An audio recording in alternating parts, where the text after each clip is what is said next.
Nabi Sulaiman alaihissalam kita ketahui pandai semua bahasa, karena tentaranya bukan hanya dari manusia, dari jin, ya, setan-setan pun tunduk, dan burung-burung, bahkan angin, ya. Angin jika diminta oleh Nabi Sulaiman untuk membawanya kemana saja, maka akan dibawa kemana Nabi Sulaiman inginkan. Salah satu teknologi canggih, ya, yang lebih canggih daripada hari ini yang dimiliki oleh Nabi Sulaiman, yaitu ketika Nabi Sulaiman alaihissalam ingin mendatangkan singgasana Raja Bilqis ke istananya, ya. Karena Raja Bilqis seorang wanita penguasa negeri Sabah, dia menyembah selain Allah Subhanahu wa taala. Mereka dan kaumnya menyembah matahari. Maka dilaporkan oleh burung hudhud bahwasanya, ya, ada sekelompok manusia yang menyembah selain Allah Azza wa Jalla. Maka Nabi Sulaiman, ya, mengirimkan surat kepada Ratu Bilqis mengajaknya untuk masuk ke dalam agama Islam. Innahu min Sulaiman wa innahu bismillahirrahmanirrahim alla ta'lu alayya wa'tuni muslimin. Ringkas suratnya Nabi Sulaiman, ringkas kepada Ratu Bilqis, suruh datang dan masuk ke dalam agama Islam. Apa yang dilakukan Ratu Bilqis?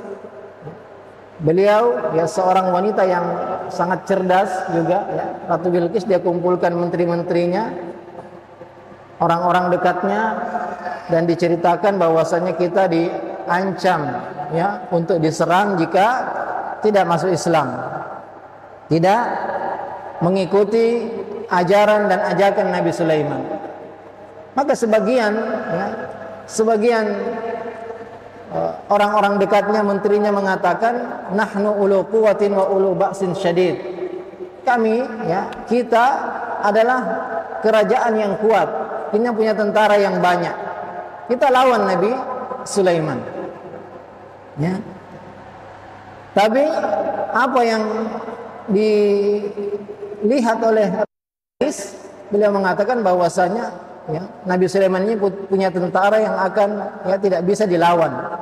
Maka menurut saya sebaiknya kita kirim hadiah saja. Ternyata ketika hadiahnya sampai kepada Nabi Sulaiman tidak butuh dengan, ya, dunia. Apa yang dimiliki oleh Nabi Sulaiman jauh lebih banyak daripada yang dimiliki oleh kerajaan manapun. Sehingga singkat cerita, ya, Nabi Sulaiman menawarkan kepada tentara-tentaranya atau orang-orang dekatnya, siapa yang bisa mendatangkan singgasana Bilqis ke istanaku. Maka salah satu tentaranya, yaitu jin Ifrit, mengatakan, qala ifritu minal jinni ana atika bihi qabla an taquma min maqami. Saya bisa mengambil atau membawa singgasana Bilqis sebelum kamu berdiri dari tempat dudukmu. Ya, sangat ringkas sekali, hanya antara dia duduk dan berdiri. Tapi salah satu orang dekat Nabi Sulaiman mengatakan, ana atika bihi qabla an yartadda ilaika tarfu. Ini bukan jin, ya. Kata dosen saya, ini bukan jin. Dia mengatakan, saya bisa mendatangkan sebelum kamu, ya, selesai mengejapkan matamu, ya, hanya sekejap mata. Jadi kalau sekarang kita kirim WhatsApp, ya, ke Amerika, ke Afrika, ke mana saja, itu sekejap mata sampai, ya, kalau jaringannya bagus. Dulu, ya, di zaman Nabi Sulaiman, bukan tulisan yang sampai, ya, bukan gambar, bukan video, tapi yang sampai, ya, kursinya langsung sekejap mata didatangkan. Berarti teknologi di zaman itu lebih canggih, ya, karena bisa mendatangkan barangnya sekejap mata. Kalau sekarang kita hanya bisa berbicara langsung, ya, mengirim video, mengirim gambar. Maka ini kemudahan dari Allah Azza wa Jalla.